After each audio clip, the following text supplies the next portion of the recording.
कल हमारी बात हो गई थी कि जो गर्भावस्था होती है उस वक्त कौन कौन से संकेत और लक्षण देखने में आते हैं। Page number 7।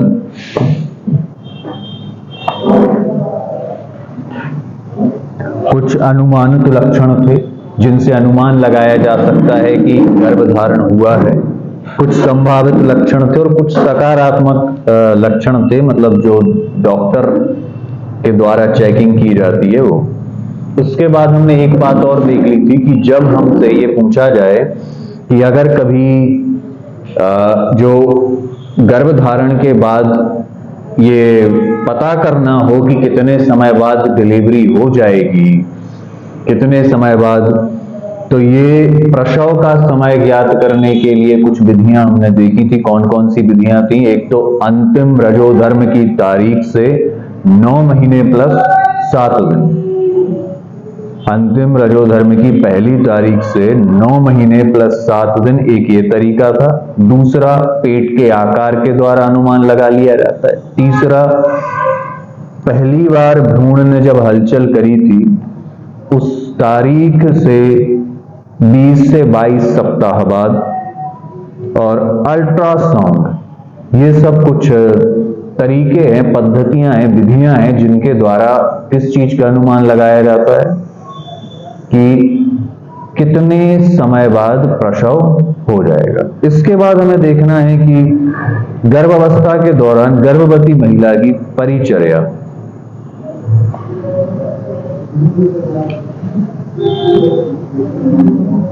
गर्भाधान से लेकर प्रसव तक के ये 4 विधियां आपको याद रखनी है, पूछी जा सकती हैं कि विधियां बताइए जिनके द्वारा प्रसव का जो टाइम पीरियड है वो पता चल जाता है कि कितने समय बाद प्रसव होगा।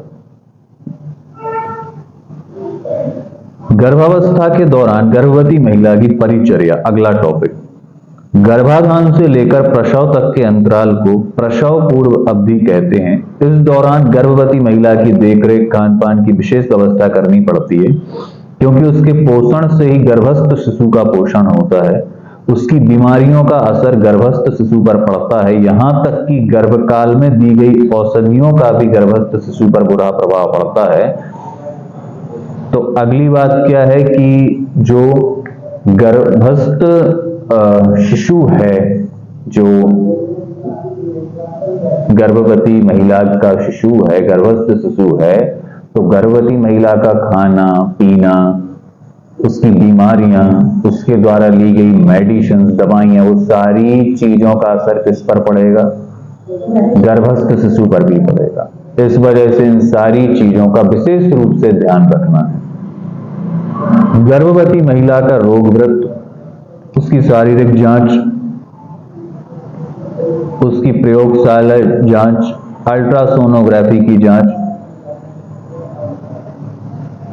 अब देखो, इसमें ये सारी चीजें आपने देखी ही होंगी, जानते होंगे कि कई बार डॉक्टर से सलाह ली जाती है, समय समय पर चेकिंग कराई जाती है।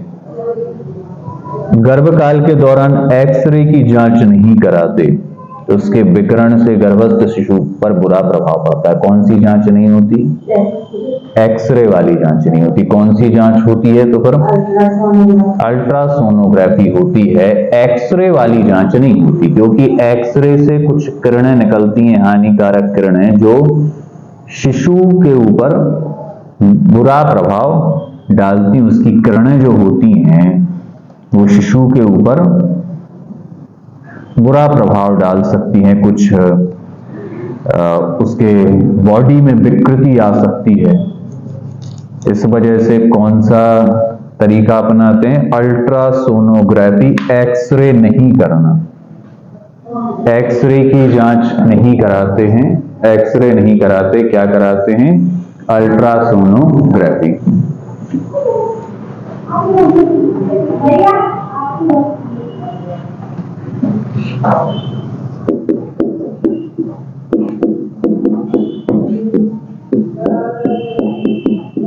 ये कराई जाती है ताकि शिशु की सारी स्थिति का पता चलता रहे, उसकी ग्रोथ का पता चलता रहे। एक्सरे नहीं कराना,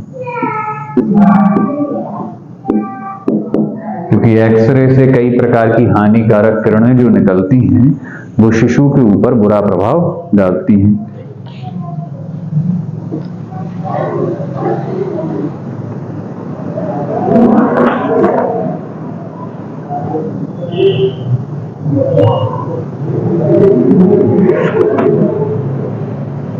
रोग वृत्त के प्रमुख तत्व। महिला का पहला रजोधर्म कब हुआ था ये पता करना है। मासिक चक्र नियमित था या नहीं था, इसका प्रभाव कैसा था तथा दो मासिक धर्म के बीच अंतराल कितना रहता था। अब अगली बात कौन सी पूछते हैं एज अ डॉक्टर कि मासिक धर्म सही समय से आ रहा था। अगर मासिक धर्म आता था, ये हम हिस्ट्री जान रहे हैं। क्या जान रहे हैं? हिस्ट्री। महिला की पूरी हिस्ट्री जान रहे हैं कि पहले उसको किसी प्रकार की कोई समस्या तो नहीं होती थी, मतलब उसका जो मासिक चक्र है वो सही तरीके से आ रहा था। फिर सही तरीके से आने के बाद कितने टाइम पर आता था, दो मासिक चक्र के बीच में कितना अंतर रहता था, या उसमें प्रवाह कितना होता था, कितना ब्लड निकलता था, ये सारी बातें हिस्ट्री जानना होगा। फिर मासिक धर्म के समय बहुत दर्द तो नहीं होता। फिर अगली बात क्या महिला से जाननी है कि मासिक धर्म के समय दर्द कितना रहता है, अधिक दर्द तो नहीं होता। गर्भधारण से पूर्व आए अंतिम मासिक की पहली तारीख क्या थी। गर्भधारण से पहले जो, क्योंकि गर्भधारण का कब पता चलता है, कैसे अनुमान लगाते हैं। मान लो 6 सप्ताह तक मासिक चक्र ना आए तो ये अनुमान लगाया जाता है कि गर्भधारण कर लिया है। तो गर्भधारण के पूर्व आए अंतिम मासिक की पहली तारीख, प्रसवीय रोग वृत्त। तो ये बातें जान ली पहले, तो आपने ये बातें जान के बहुत हद तक हम ये पता लगा सकते हैं कि अभी गर्भधारण तक जो महिला है उसके मासिक चक्र से ये सारी बातें पता की जाती है कि उसके स्वास्थ्य पर अभी कैसा इफेक्ट पड़ेगा। अब बात करेंगे प्रसवीय रोग वृत्त। पहले तो क्या पूछ लिया डॉक्टर ने कि रजोधर्म से संबंधित बातें पूछी। अब पूछेगा कि पहले कोई बच्चा भी था कि नहीं था, ये फर्स्ट टाइम गर्भधारण है, इससे पूर्व कितने बच्चे हुए, उनके बीच का अंतराल, प्रसव में कोई दिक्कत तो नहीं हुई, सिजेरियन तो नहीं हुआ, मतलब ऑपरेशन वाला हुआ था कि नॉर्मल डिलीवरी हुई थी, पहले जन्म में बच्चे स्वस्थ थे या नहीं थे, पहले कोई गर्भपात तो नहीं हुआ,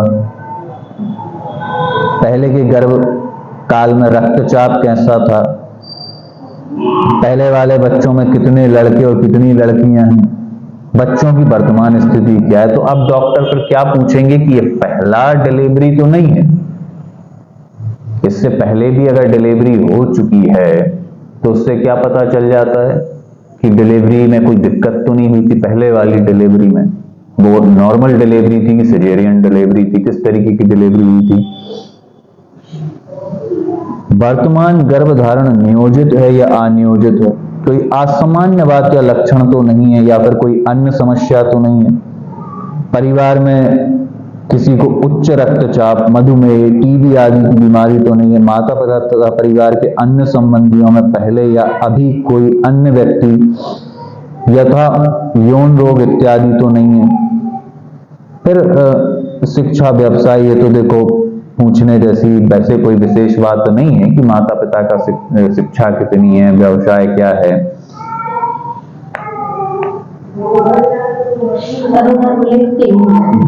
लिखते तो हैं, पर ये क्या है कि इसका इससे कोई रिलेशन नहीं है।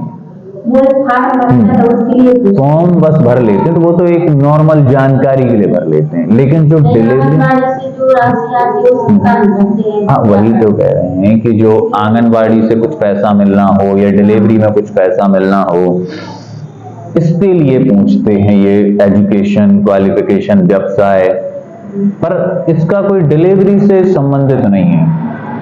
डिलीवरी संबंधित किस चीज का है कि कोई बीमारी तो नहीं है, कोई आप दवाइयां तो नहीं ले रहे हैं, पहले कोई बच्चा हुआ था, कोई गर्भपात तो नहीं हो गया, रजोधर्म सही से आ रहा है कि नहीं। ये सारी चीजें देखकर क्लिनिकल हिस्ट्री पता करते हैं कि कोई समस्या तो नहीं है महिला को, किस प्रकार की डिलीवरी में अब कोई समस्या तो नहीं आ सकती जब ऐसी ऐसी प्रॉब्लम चल रही है, या क्या सावधानी। अब इन सारी चीजों को देख के डॉक्टर आपको क्या बताएंगे कि क्या क्या सावधानी रखनी है। कई सावधानियां बताई जाती हैं कि वजन जैसे कम होता है महिला का तो उस पर बात की जाती है, या आयरन की कमी तो नहीं हो गई, किसी चीज की कमी तो नहीं हो गई अंदर। जैसे बहुत अधिक अगर रजोधर्म में बहुत अधिक खून निकलता है तो फिर उससे क्या हो जाता है, एनीमिया की समस्या हो जाती है, खून की कमी की बात हो जाती है। तो कौन कौन सी बातें डॉक्टर पूछते हैं?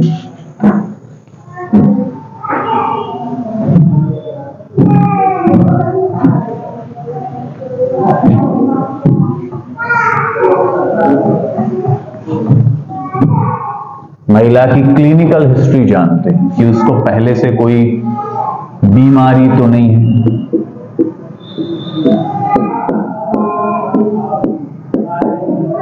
किसी प्रकार की दवाई तो नहीं ले रही है वो,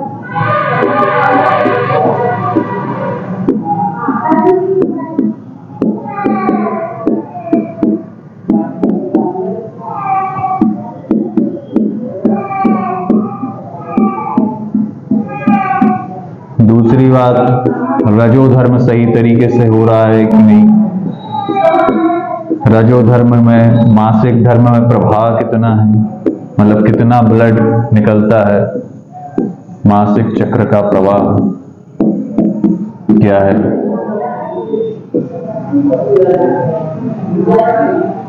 पहले कोई बच्चे हैं,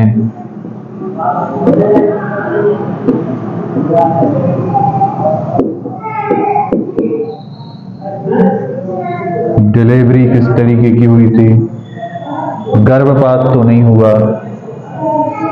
तो ये सारी बातें पता की जाती हैं जिससे डॉक्टर को सारी क्लिनिकल हिस्ट्री मालूम चल जाती है। तो क्लिनिकल हिस्ट्री मालूम चल जाने के कारण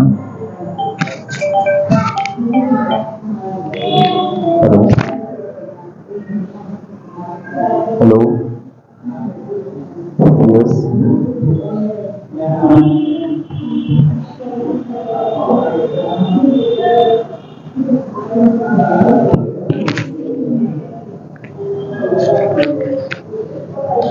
ये सारी बातें ध्यान रखी जाती हैं। इससे क्या पता चलता है कि अब इस बार क्या समस्या आ सकती है।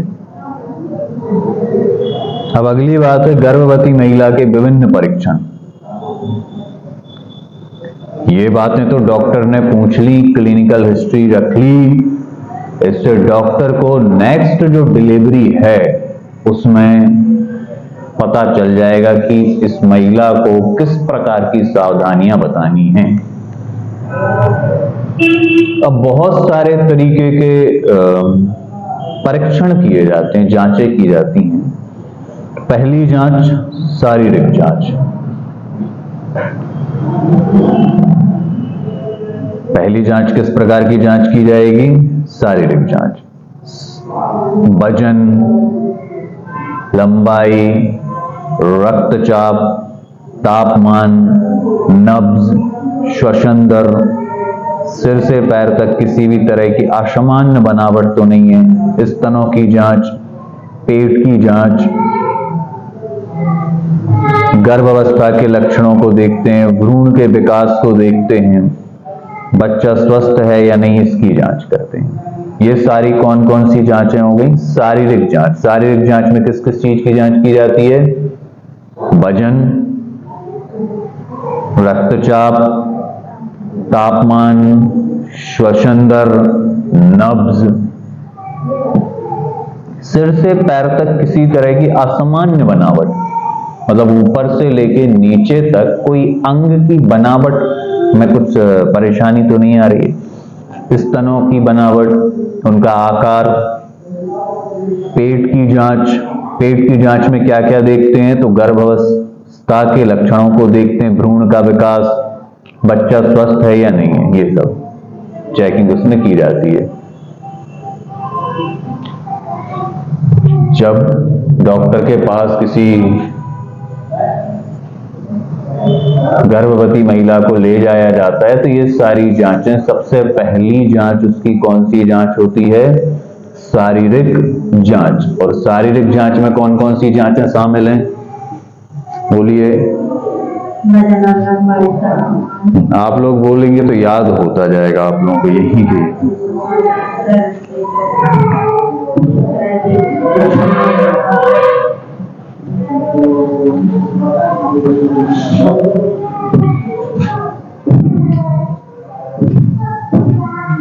शारीरिक जांच की जाती है।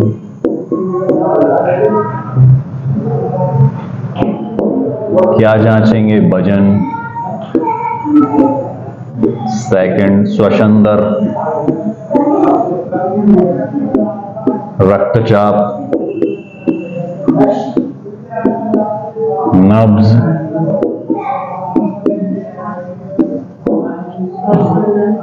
श्वसन-दर हो गया, रक्तचाप, नब्ज, वजन, बनावट, शारीरिक अंगों की बनावट,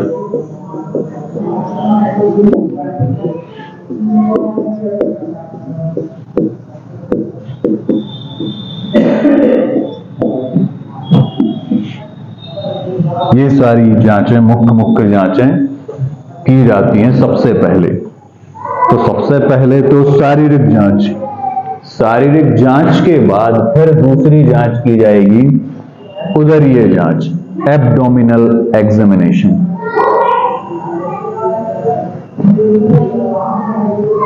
सबसे पहले किस चीज की जांच हो जाती है?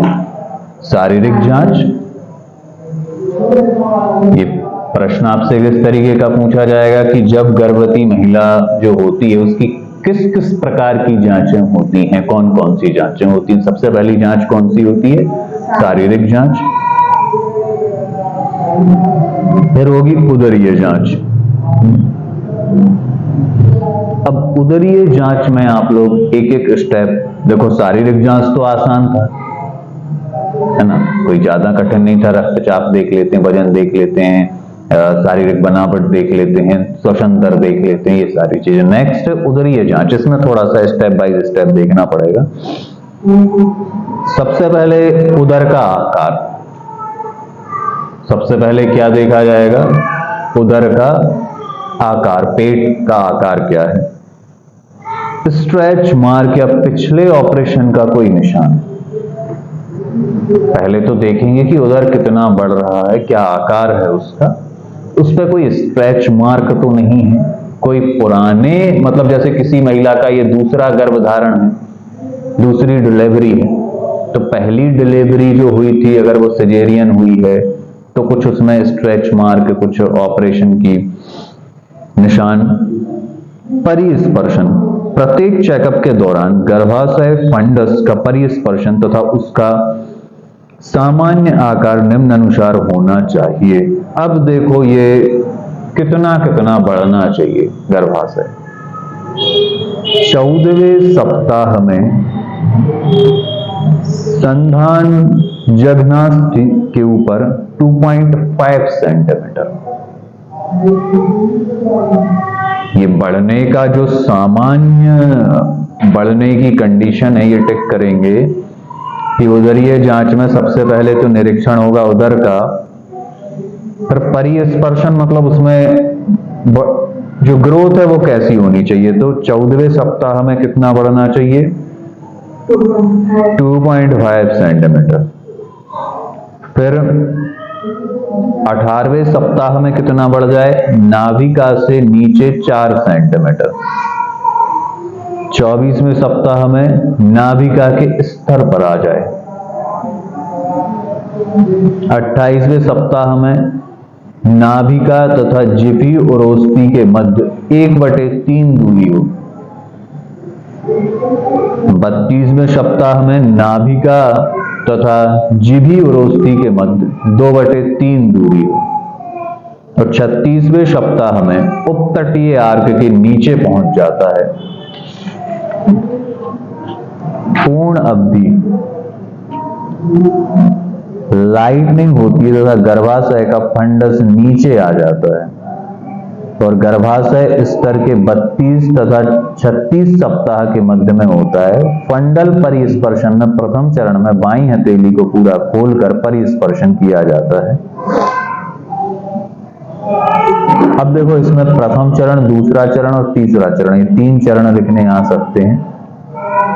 इनको देखेंगे चरण कौन कौन से हैं। पहले चरण में क्या करते हैं? फंडल परिस्पर्शन। पहले चरण का नाम क्या है? फंडल परिस्पर्शन। क्या करते हैं? बाईं हथेली को पूरा खींचकर फंडस की ऊंचाई का पता लगाने के लिए परिस्पर्शन करें। इसको बाईं हथेली को पूरी तरह खींच लें और फंडस की ऊंचाई का पता करेंगे, फंडस की ऊंचाई कितनी है। दूसरा चरण का नाम क्या है? फंडल ग्रिप। पहले चरण का नाम है फंडल परिस्पर्शन, दूसरे चरण का नाम है फंडल ग्रिप। महिला के चेहरे को एक और घुमाया जाता है। भ्रूण के नरम पिछले भाग या कठोर सिर को महसूस करने के लिए दोनों हथेलियों की सहायता से भ्रूण फंडस का परिस्पर्शन किया जाता है। फंडल ग्रिप में क्या करते हैं कि भ्रूण के नरम पिछले भाग या कठोर सिर को महसूस करने की कोशिश करते हैं कि कहां, मतलब फंडल ग्रिप में क्या करते हैं कि जो भ्रूण हैं गर्भावस्था में उसके सिर को पहचानते हैं कहां है। तीसरा चरण पार्श्व ग्रिप। शीर्ष तथा ब्रीच विद्यमानता में एक छोर पर भ्रूण के पिछले भाग तथा अन्य छोर पर अनियमित अंगों का पता लगाने के लिए गर्भाशय का परिस्पर्शन किया जाता है। तीसरे चरण का नाम क्या है? पार्श्व ग्रिप। तीसरे चरण का नाम है पार्श्व ग्रिप। करते क्या हैं? शीर्ष तथा ब्रीच विद्यमानता में, शीर्ष तथा बीच विद्यमानता में एक छोर पर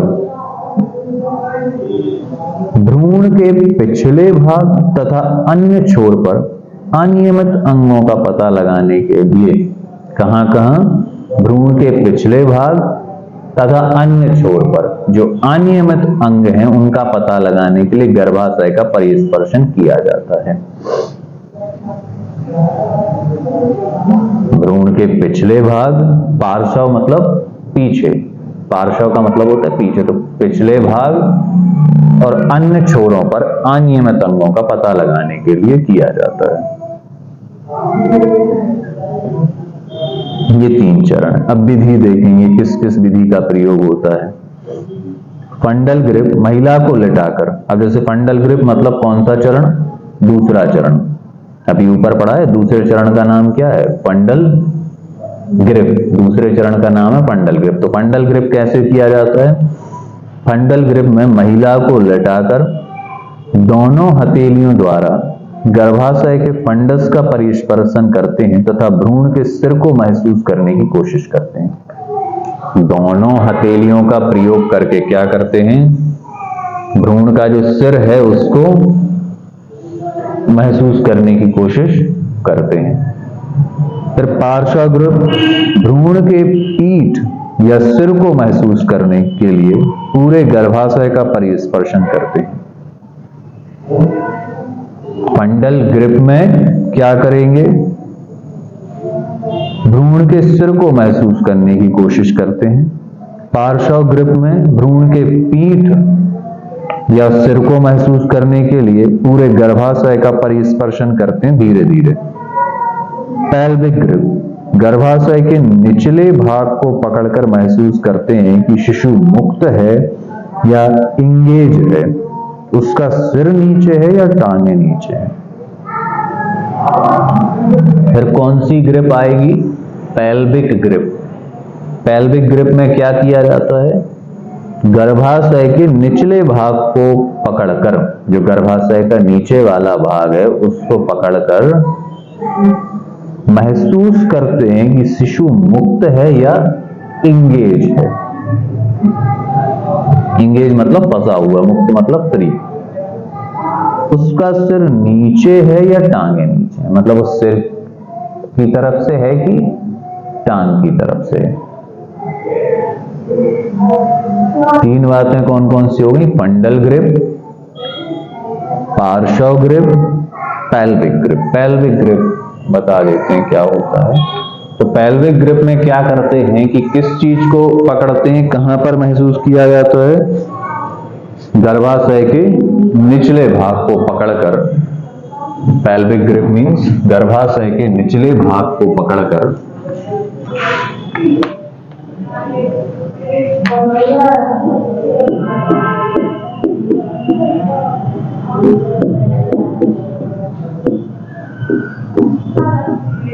गर्भाशय के निचले भाग को पकड़कर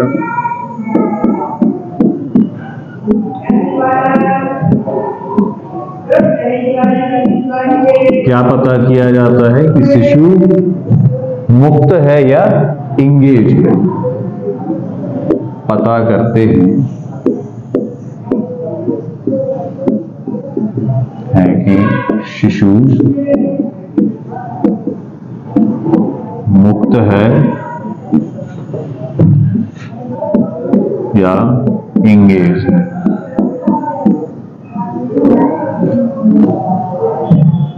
और सिर की तरफ से है या टांगों की तरफ से है।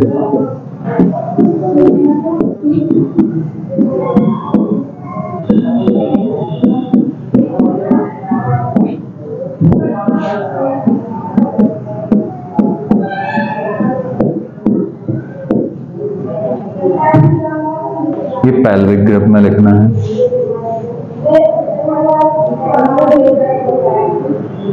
अगला काम क्या करते हैं फिर? भ्रूण की हृदय गति सुनते हैं। स्टेथोस्कोप, फीटोस्कोप या डॉपलर की मदद से गर्भस्थ भ्रूण के हृदय गति को मरीज के पेट के ऊपर से सुनते हैं।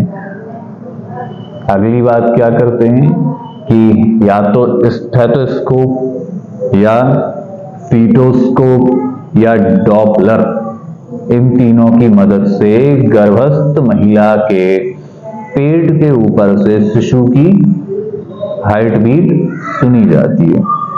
और कितनी होनी चाहिए? 120 से 150 के बीच रहती है। तो ये विधियां आपको समझ में आ गई।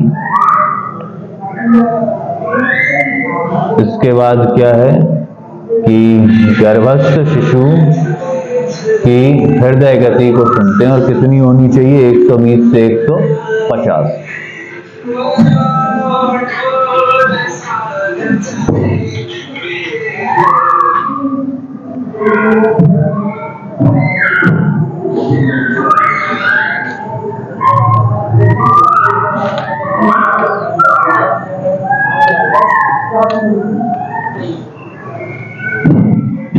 है तो तुरंत उसको मतलब ज्यादा दिक्कत होती है नेगेटिव वाला।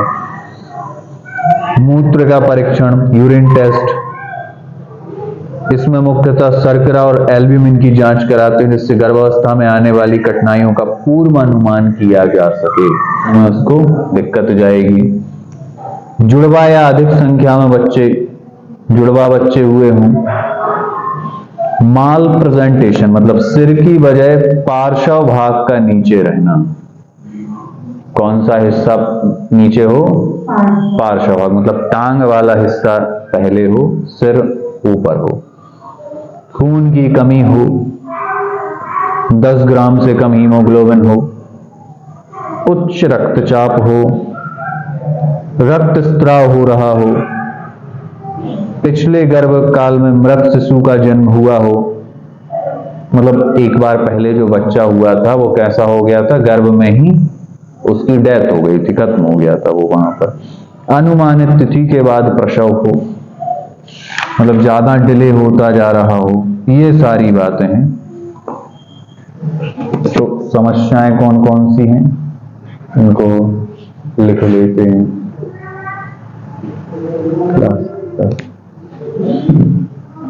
तो ये यहां पर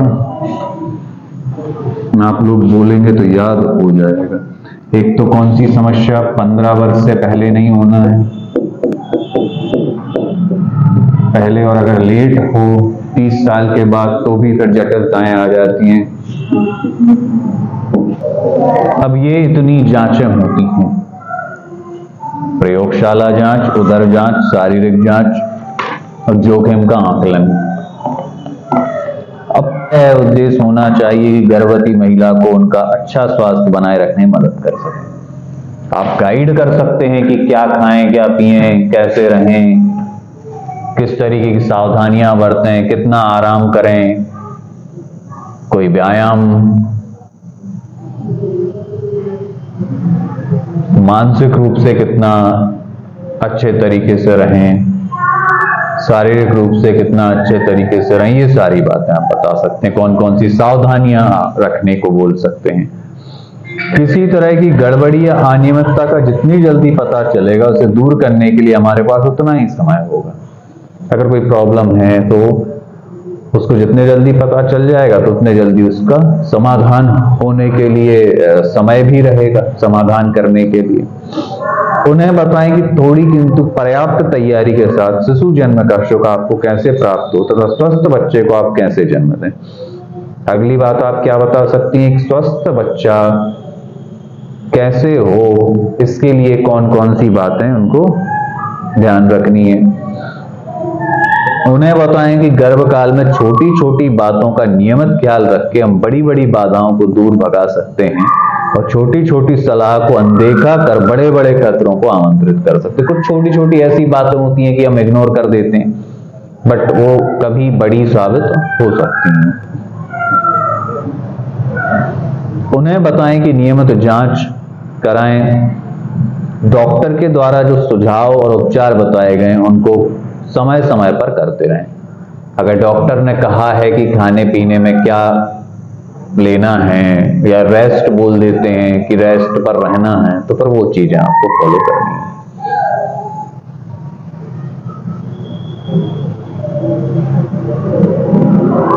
तो स्वास्थ्य कार्यकर्ता के रूप में आपकी भूमिका तो हमने देख ली क्या क्या हो सकती है। बस यही कि आपको हमेशा जागरूक करने का कार्य करना है, लोगों को समझाइश देने का काम करना है।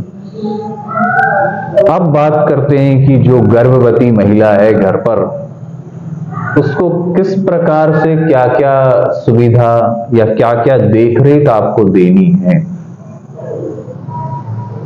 गर्भवती महिला जो घर पर होती हैं उनकी क्या देखरेख करना है। तो पहली,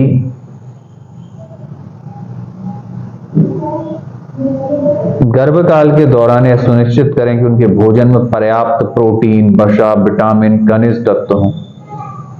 इसके लिए हम उन्हें मांस, लीवर, अंडे, मछली, मिश्रित दाल, राजमा, दूध, दही, पनीर आदि खाने की सलाह दे सकते हैं। इनके अलावा फल और हरी पत्तेदार सब्जियां विटामिन और खनिज तत्व के बेहतरीन स्रोत, इसके सेवन से रेशा और फाइबर भी मिलता है जो गर्भकाल में उत्पन्न कब्ज को खत्म करने में सहायक होता है।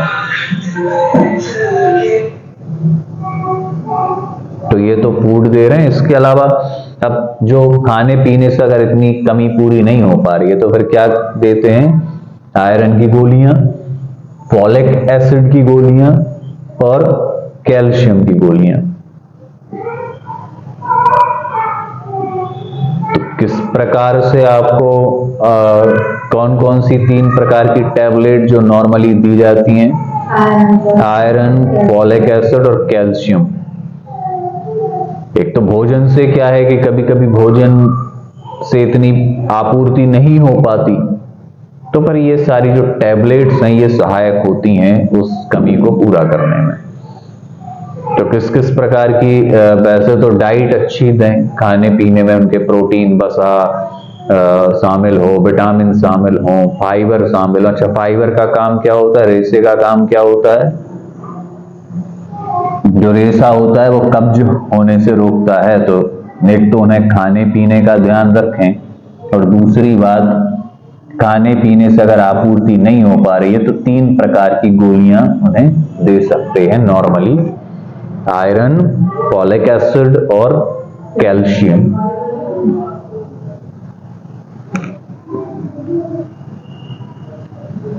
फिर काम कैसे करना है, तो हल्के काम करना है, ज्यादा वजन वाले काम नहीं करने, लंबी यात्राओं पर नहीं जाना और भारी व्यायाम नहीं करना है।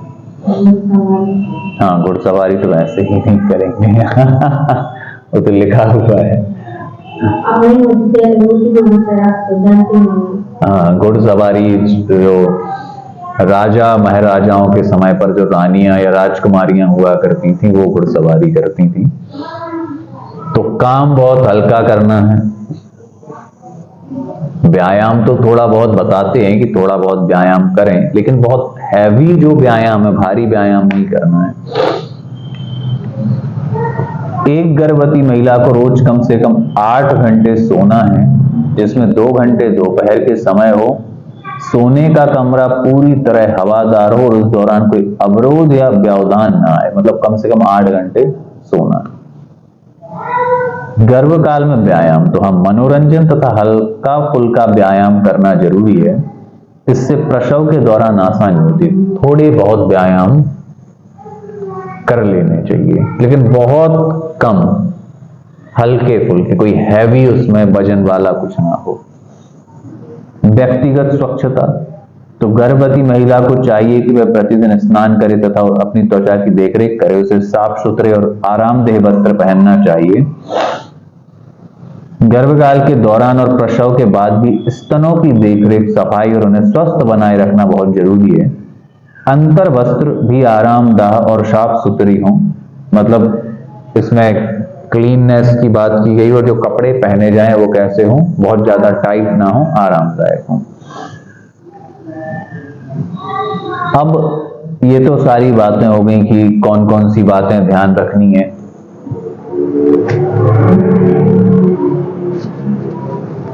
देख रेख में कौन कौन सी बातें याद रखनी है।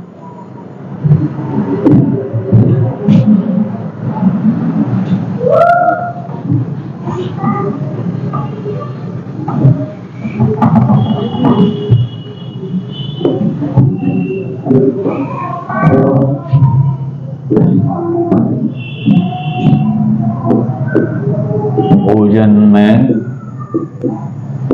प्रोटीन, वसा, शर्करा आदि भरपूर मात्रा में उपस्थित हों।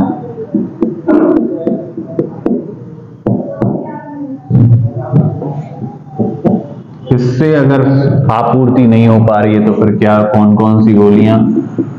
आयरन, फॉलिक एसिड और कैल्शियम की गोलियां।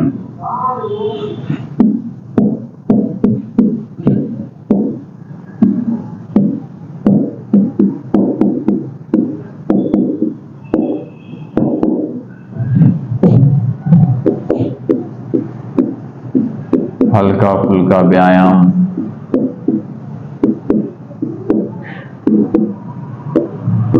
भारी काम से बचें।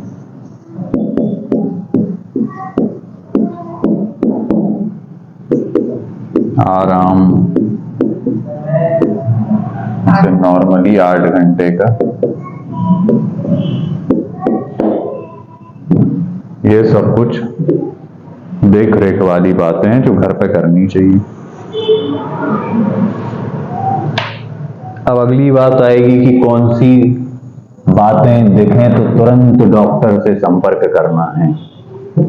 योनि स्त्राव, अगर कुछ योनि स्त्राव हो रहा है, ब्लीडिंग हो रही है हल्की हल्की, तो बताना है। चेहरे पर सूजन आ जाए, भारीपन, सिर दर्द, आंखों में धुंधलापन, पेट में दर्द, उल्टी होना, बुखार या ठंड होना, पेशाब में जलन, रक्तस्राव, गर्भस्थ शिशु का कम हिलना डुलना, ये सारी चीजें जब भी देखी जाएंगी तो फिर क्या होगा, इसमें से कुछ बातें लिख देना। जैसे क्वेश्चन पूछ लिया जाए कि कौन से लक्षण दिखाई दें तो चिकित्सक से परामर्श लेना है। तो बहुत सारे लक्षण हैं इसमें।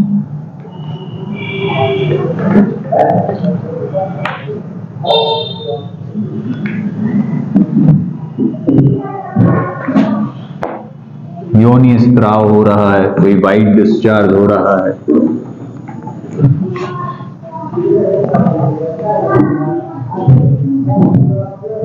तो कब चिकित्सक से परामर्श लेना है? योनि स्त्राव हो, रक्त स्त्राव हो रहा है,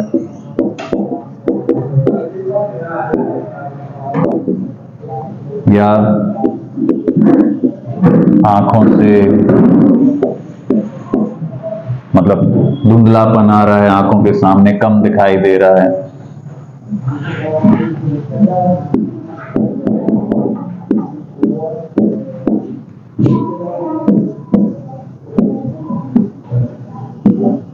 नेक्स्ट, और कौन सी कंडीशन देखी जा सकती है? चेहरे पर सूजन,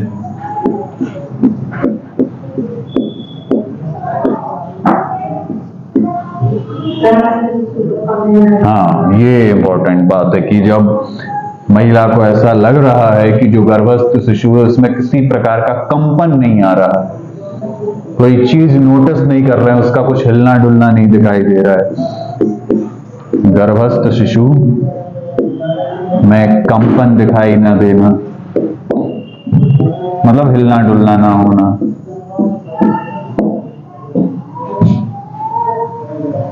योनि स्त्राव, रक्त स्त्राव, मुख्य ये है।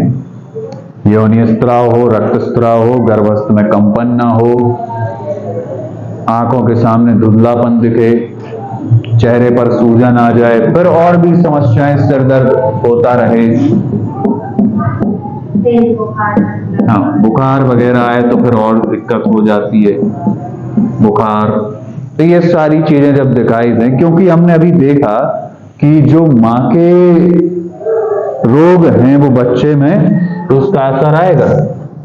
जो कुछ बच्चा खाएगा पिएगा, सॉरी, जो माँ खाएगी पिएगी वही बच्चे को पोषण के रूप में प्राप्त होगा।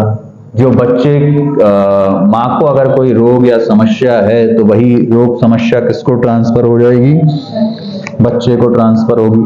तो ये सारी चीजें जब अगर किसी गर्भस्थ महिला के अंदर नोटिस की जाती हैं तो गर्भस्थ महिला को क्या करना है? तुरंत किसी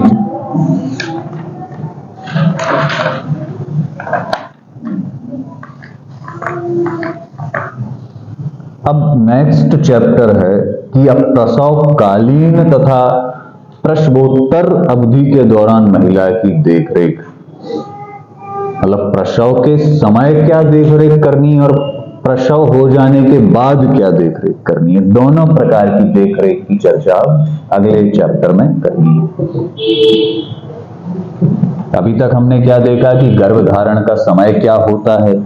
पिछले चैप्टर में कौन कौन सी चीजें थी कि कब गर्भधारण हो गया है, गर्भधारण का पता कैसे करें, अनुमान कैसे लगाएं, उसके लक्षण क्या होंगे। फिर गर्भधारण देख लिया, उसके बाद ये देखना हो कि कितने समय बाद प्रसव हो जाएगा। कौन कौन सी बातें हैं जो हमें याद रखनी है। इसके बाद अब अगला टॉपिक जो है हमारा वो है कि अब प्रसव का समय आ गया, प्रसवकालीन समय में आपको क्या करना है और प्रसव हो जाने के बाद क्या करना है। ये दो बातें, ये नेक्स्ट चैप्टर सेकंड नंबर का इसी में।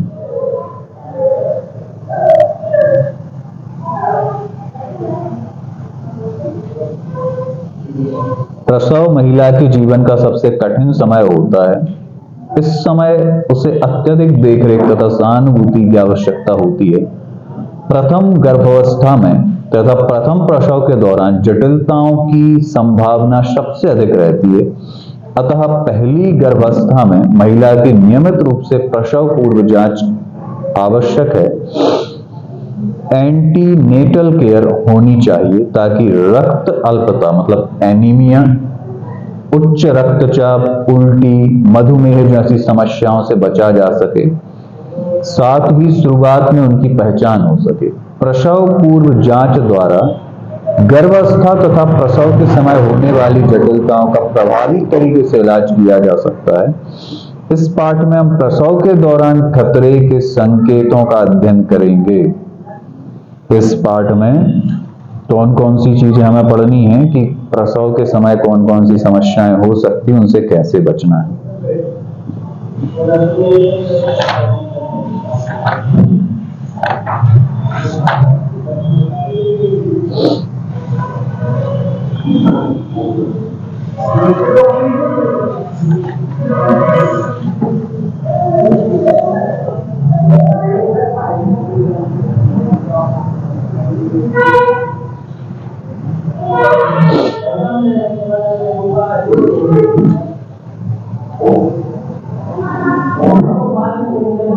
चालू है।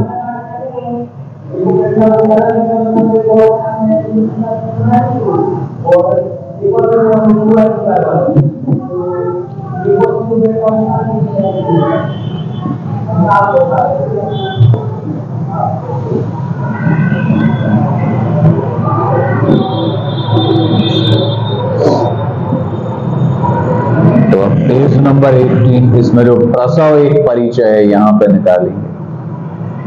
प्रसव एक परिचय, तो पहले तो परिचय है कि प्रसव किस प्रकार से होता है। प्रसव की अवधि गर्भवती महिला तथा गर्भस्थ शिशु दोनों के लिए कठिन समय होता है, क्योंकि वे प्रसव प्रक्रिया की पीड़ा से गुजरते हैं। प्रसव के दौरान महिला की देखरेख, भावनात्मक सहयोग एवं परिचर्या अनिवार्य होती है, और इसमें प्रशिक्षित व्यक्तियों की महत्वपूर्ण भूमिका होती है, ताकि महिला एवं शिशु दोनों ही प्रसव के बाद सुरक्षित एवं स्वस्थ रहें। प्रसव काल में महिला का मनोबल ऊंचा रखने से यह प्रसव वेदना झेलने में समर्थ होती है।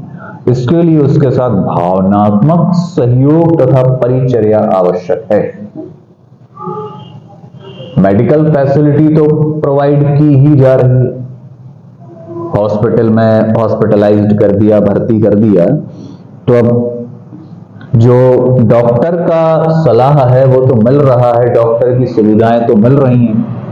एक और जो सुविधा देनी है वो कौन दे सकता है? डॉक्टर भी दे सकते हैं, घर वाले लोग भी दे सकते हैं, भावनात्मक सहयोग।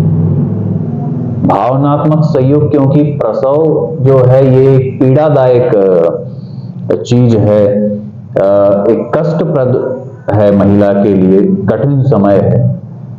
तो इसमें उसके जो घर वाले हैं, चाहे वो डॉक्टर्स हो सकते हैं या आप सभी स्वास्थ्य कार्यकर्ता हो सकते हैं, तो उसके मनोबल को थोड़ा ऊंचा करें,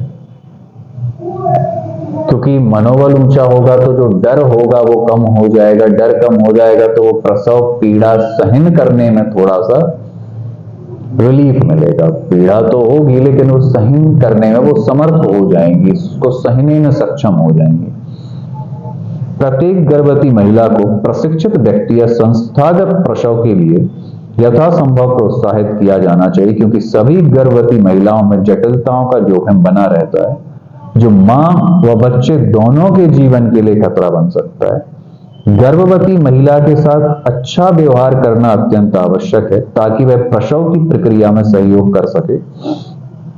ऐसा आप उसे शुभकामनाएं देकर उन्हें आरामदायक स्थिति में लाकर कर सकते हैं। शारीरिक जांच की प्रक्रिया के दौरान उसे ध्यानपूर्वक सुने, मीठे स्वर में बात करें तथा उसे पुनः संतावना दें।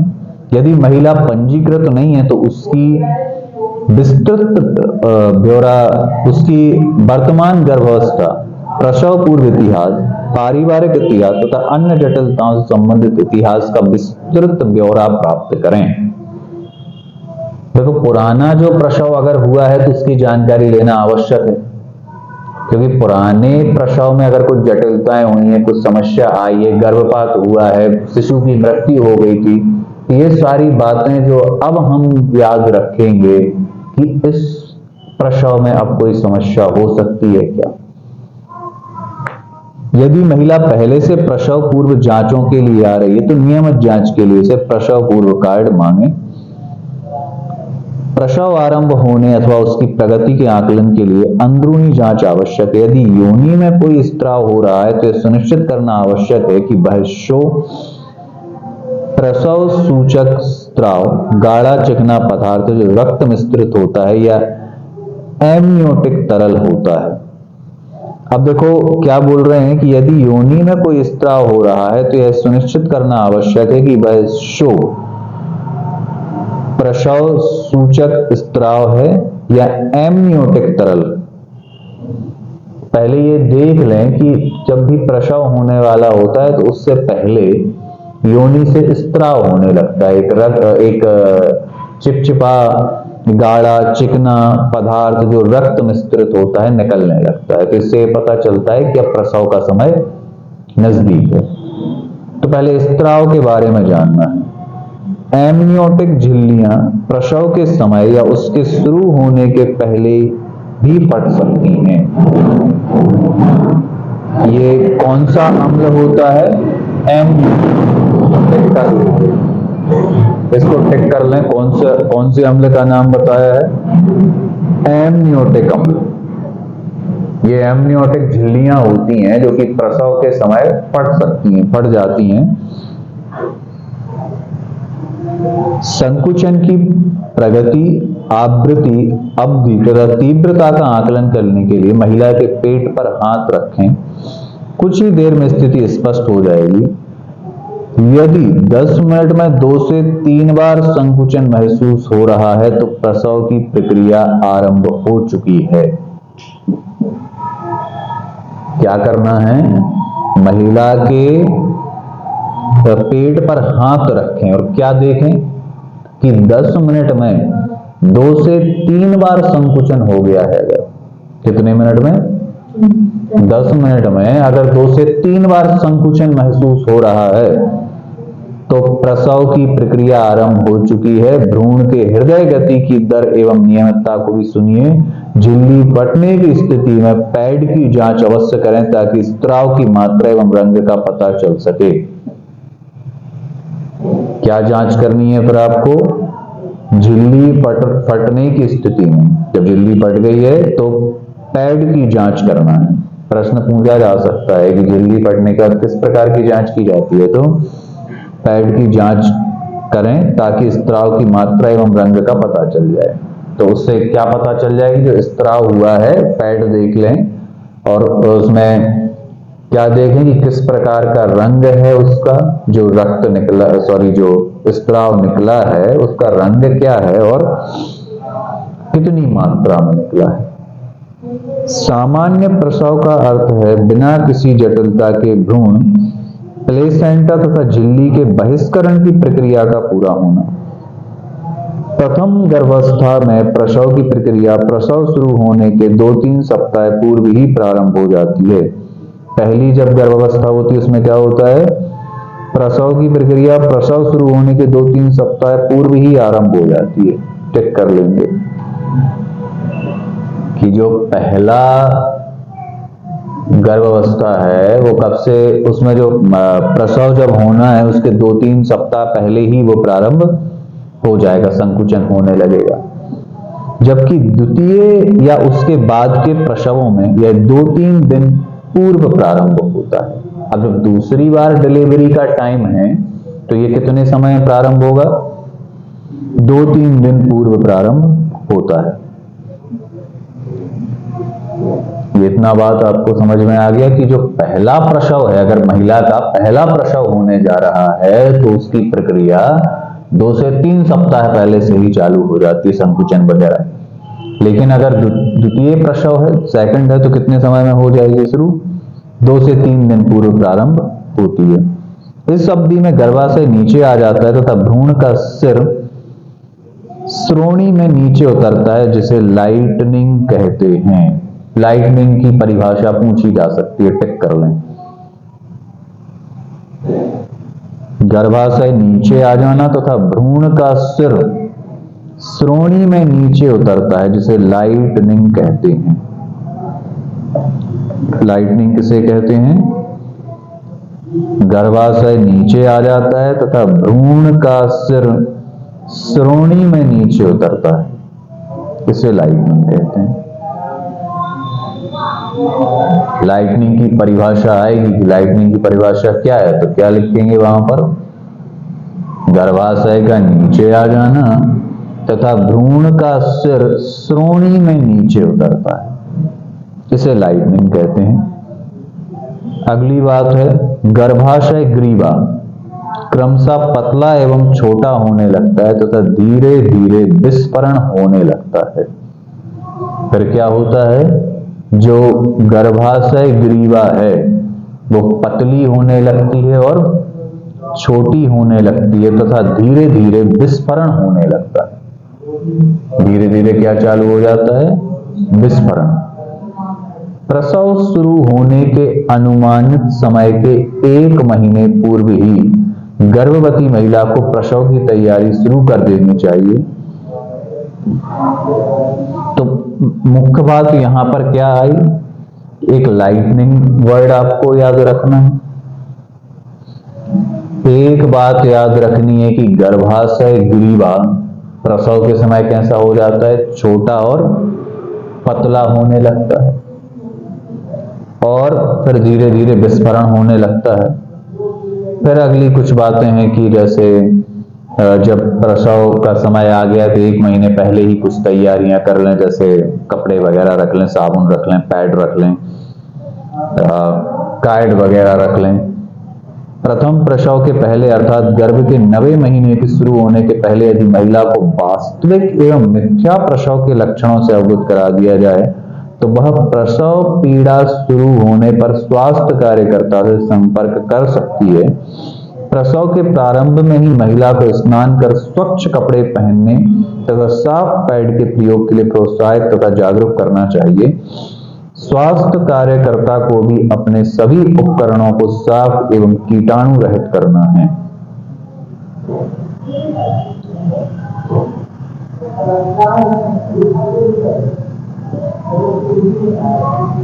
अब अगली बात, तो ये तो प्रसव एक परिचय हो गया कि प्रसव क्या है।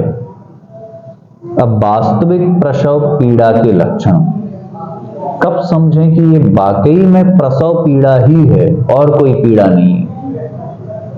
वास्तविक प्रसव पीड़ा, अब हो सकता है कोई और प्रकार की पीड़ा हो रही हो, कोई और पेन हो रहा हो, लेकिन वास्तविक प्रसव पीड़ा ही है। ये कैसे समझेंगे स्वास्थ्य कार्यकर्ता, नियमित पीड़ा युक्त तीव्र संकुचन, मतलब संकुचन का मतलब सिकुड़ना टाइप का, तो दर्द होता है और ऐसा लगता है कुछ सिकुड़ टाइप का रहा है। पीड़ा की तीव्रता तथा आवृत्ति समय के साथ धीरे धीरे बढ़ती है, पर पीड़ा जो है वो धीरे धीरे बढ़ रही है। गर्भाशय ग्रीवा फैलने लगी है। शो मतलब प्रसव सूचक स्त्राव, मतलब योनि से एक गाढ़ा पदार्थ निकल रहा है, गाढ़ा रक्त स्त्राव हो रहा है। योनि से क्या निकल रहा है, शो का मतलब, ये जो शो लिखा है इसका मतलब है प्रसव सूचक स्त्राव। योनि से जब प्रसव होने वाला होता है तो एक प्रकार का गाढ़ा रक्त निकलता है, तो ये वही है। दर्द निवारक दवा से राहत नहीं मिलना, ये सारी कुछ चीजें हैं कि क्या क्या हो तो आप समझ जाएं कि प्रसव पीड़ा ही हो रही है। एक तो संकुचन हो, बहुत दर्द भरा संकुचन हो, ये दर्द धीरे धीरे बढ़ता जाए, गर्भाशय ग्रीवा फैलने लगे, प्रसव सूचक स्त्राव निकल रहा हो और दर्द निवारक दवा से राहत नहीं मिलना। तो ये वास्तविक प्रसव पीड़ा समझ जाएंगे कि ये वास्तविक प्रसव पीड़ा ही है और किसी प्रकार की पीड़ा नहीं है। कौन कौन सी बातें हैं, पीड़ा युक्त तीव्र संकुचन,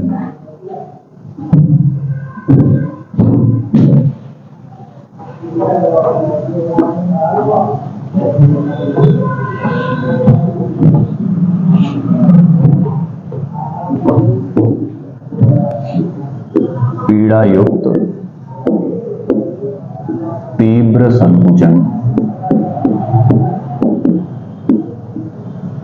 फिर ये दर्द समय के साथ बढ़ता जाना, दर्द का समय के साथ बढ़ना, दर्द निवारक गोलियां जो पेन किलर होते हैं उनसे कोई आराम ना मिलना,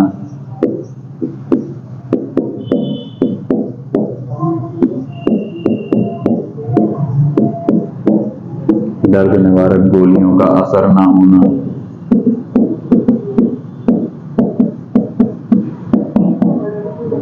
नेक्स्ट शो, शो मतलब प्रसव सूचक स्त्राव, योनि से एक गाढ़ा रक्त टाइप का निकलता है उसको कहते हैं शो। इसका नाम क्या है? प्रसव सूचक स्त्राव। मतलब ये जब निकल रहा है मतलब अब प्रसव होने वाला है। सो क्या है? प्रसव सूचक स्त्राव, एक गाढ़ा रक्त टाइप का योनि से निकलता है उसको कहते हैं सो। ये सब कुछ बातें देखकर पता लगेगा कि ये प्रसव पीड़ा ही है और किसी प्रकार की पीड़ा नहीं।